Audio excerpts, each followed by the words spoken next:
tongue to lick his enemies. And Harrison Graff got to see his imagination come to life at ComicCon's Kids Draw Superheroes panel. An artist named Jeff helped me make a superhero dog. 15. I worked on Frozen and Moana. I always start with the nose on Olaf.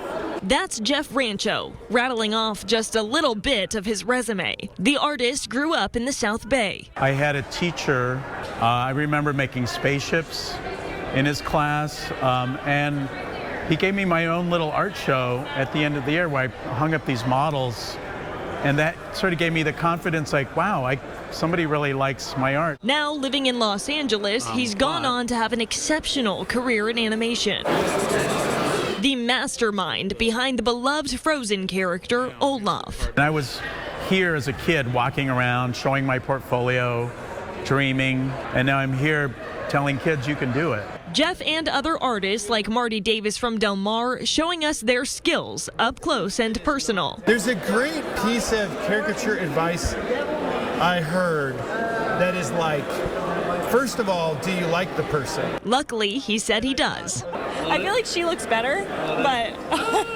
While they aren't technically superheroes, how fast these artists can draw is like a superpower. What was it like to see them draw so fast? It was absolutely mind-blowing. For Jeff, it's a moment that just proves... So it all comes around in a big circle.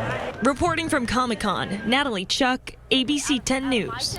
And ComicCon has partnered with a blood drive every year since 1976. Thousands of visitors came over the last few days before heading to the event. ABC 10 News reporter Perla Shaheen spoke to donors at the Grand Hyatt downtown to learn more about the tradition. When you think of Comic-Con, you probably think of the cosplay, the booths, and the collectible items. Seeing Spider-Man give blood next to SpongeBob SquarePants, it's always exciting. But the annual blood drive is also a memorable part of the event. This is kind of one of our traditions, is to come and do the blood drive at Comic-Con as well. It started 47 years ago with an American science fiction writer named Robert A. Heinlein. He ended up with an illness that required him to get blood transfusions. So when he was asked to come to Comic-Con in the 70s, he said, I'll come, but you have to have a blood drive. I'll only sign autographs for blood donors. And 47 years later, here we are. Now, thousands show up in their costumes, coming from all over the world. Australia, New Zealand, England, UK, and of course, all over the United States. To give back to the San Diego community. The blood goes to the hospitals close around here, especially Children's Hospital. My wife and I have donated blood in the past, just see it as, like a good civic responsibility, sort of, just something good to do. It's a mindset most donors have, especially those heading to Comic-Con. It's a perfect partnership with San Diego Blood Bank because everybody wants to be a superhero, and this is like a very easy way to be a superhero. They are superheroes. Organizers say in total, this event has benefited more than 188,000 lives. Perla Shaheen, ABC 10 News. Kids in San Diego are getting an opportunity to learn how to code. A special program is happening all this week at the Malcolm X Library, and organizers are looking for families to participate. During our morning show, we spoke with Executive Director of the League of Amazing Programmers, Sarah Cooper, about why the program could be so helpful for kids in San Diego. The more and more jobs that arrive that have coding as a requirement, or even just to have an understanding of what's happening in the technology. So you don't have to necessarily want to be a programmer to find this information useful. Coding is a skill in the same way as learning a language or learning music or learning to read and write. And you may have a gift for it, or you may have to work hard. But either way, it's going to be useful for your future. This is all set to start tomorrow at the Malcolm X Library on Market Street from 1 to 3 and goes through the 28th. A bill to preserve land in Pala, that's in North County, is headed to President Biden's desk. The bill would protect 720 acres of land considered sacred to the Pala Band of Mission Indians. The land holds an ancestral village, rock art paintings, and ancient artifacts. It also includes a sacred site known as Gregory Mountain, which is next to Highway 76. A 20-year fight to build a landfill near the canyon was stopped in 2016. The Pala Band of of Mission Indians purchased a portion of the site for $13 million. The bill to protect the land was created by Senators Alex Padilla and Dianne Feinstein and Representative Darrell Issa.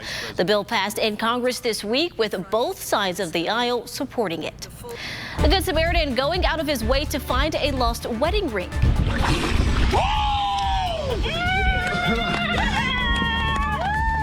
The work it took to find the expensive ring, which was sitting at the bottom of a California lake. And the warm temperatures not only affecting us here on land, the toll it's taking on our oceans. A strange interception at the Presidio Port of Entry near El Paso. U.S. Customs and Border Protection officers found nearly 18 pounds of cocaine hidden in a wheel of cheese. Now, this happened Thursday in a pickup truck driven by a 22-year-old U.S. citizen. The narcotics and vehicle were seized by CBP. The driver was turned over to Homeland Security investigators to face charges connected to the failed smuggling attempt. Oh my God, I can't believe it. Thank you guys so much. A woman beaming with joy after a Sacramento-based scuba diver found her wedding ring, that ring worth nearly $10,000. But as the scuba diver tells reporter Jenny Mose, finding lost things in the water is what he does for fun. Move over, mermaids. Meet Merman Mike. I'm just so stoked. What gets diver Mike Pelly stoked is finding things people lose underwater in California lakes. His latest Mission Impossible? Finding Jenny Bowles' wedding ring. As I was swimming, I lost my wedding ring. In 47 feet of water in California's Bass Lake. Freezing cold water, mucky with clouds of silt and near zero visibility.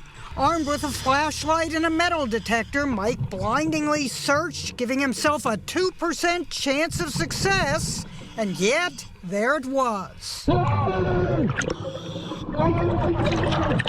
Mike was so excited about finding the $9,500 ring that he literally moaned with pleasure.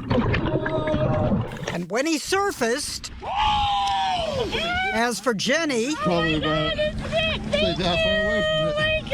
though Mike doesn't charge a fee, Jenny did insist on tipping him $200. You were more excited than she was, I think, when you found it. I've had a lot of people be like, the underwater screams are a bit much, or like your woos are kind of annoying. I'm like, I can't help it. I get so excited when I find something. It's like, it's got to go somewhere. Mike gets excited when he finds a pair of sunglasses.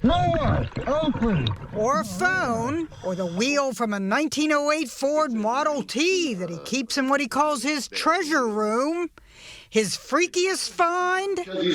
He's a rescue dummy. For about 2 or 3 seconds, I thought it was a real body, and that was absolutely terrifying. Well,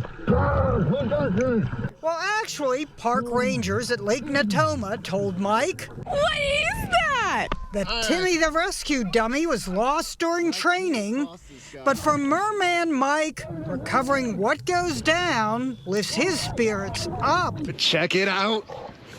Oh, Ginny Mose, CNN. And the owner of the ring says the ring fell 40 feet below the dock when she was swimming with her family. She says the ring slipped from her finger when she was trying to pull her son back from the water. The County of San Diego is asking for your opinion on how to spend $14 million. They want to use the money on either shelters, public services, and community infrastructure. They also say they're hoping to put those services in an unincorporated area or small city. Now, if you are interested in sharing your opinion, here is a list on your screen of meetings you can attend. The first meeting is on Monday, August 7th at the Imperial Beach Library. There will also be meetings at the Fallbrook, Del Mar, Spring Valley, and Lakeside libraries. Those dates and times are on your screen. All right, it's not just on land that we are seeing hot temperatures. In the Florida Keys, the water temperature is soaring into the upper 90s. Now, that might not sound like an issue, but the heat is threatening to wipe out Florida's coral reefs.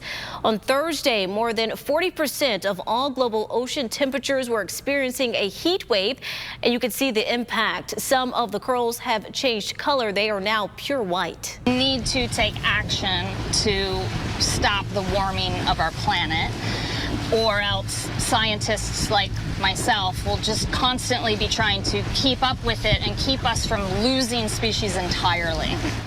Coral reefs are a vital natural barrier against storms. They can absorb up to 97% of a wave's energy, and they're a home to countless marine species. Now, the ABC 10 News Pinpoint Weather Super 7-Day Forecast. All right, ABC 10 News Pinpoint Weather anchor Sierra Encinas joining us now. We have been dealing with a lot of hot temperatures, but we did see some rain today, at least some scattered showers. We did earlier this morning. You probably feel a little muggy out there. That is the return of monsoonal moisture that we're feeling. We're taking a look outside at our Del Mar sky cam. You can see there's a lot of cloud coverage there. The marine layer is still lingering. Temperatures out there right now, 68 degrees. The dew point at about 64. It feels like 69 out there. Wind's pretty calm. The sun will set just before 8 o'clock tonight. Taking a look at the temperatures around the rest of our county right now. Over in Oceanside, it's 71 degrees, 78 in Ramona right now, triple digits, 106. Definitely not as hot as we've been seeing in our deserts, but still extremely warm with those triple digits. I have fired up our rain futurecast because, like Nia and I were talking about, there were some scattered showers from our coastline